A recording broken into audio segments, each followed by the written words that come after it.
Ready na tayo mag-view. Kasi nabili ko dito sa TikTok to, portable electric drill.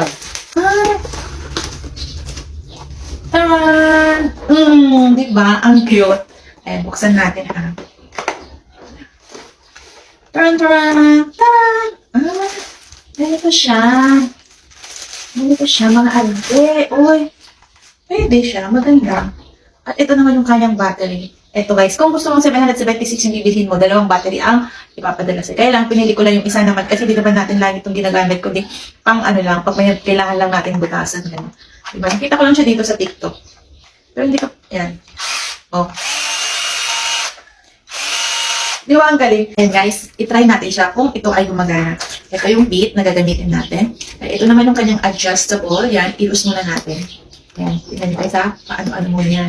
Yan, hirap natin siya. Yan, hirap muna natin siya.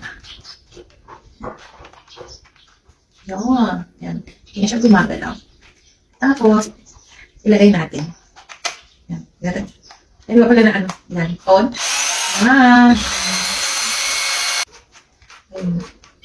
Ganun lang.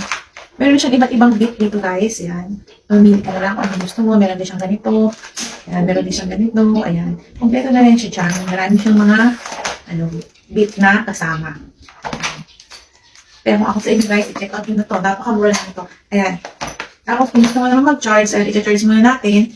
Ayan, sample lobat na siya. Dito mo lang siya. Ito lang yung i-charge mo. O, diba? Social. Bongga. Oh, i-check out mo na dyan sa aking basket.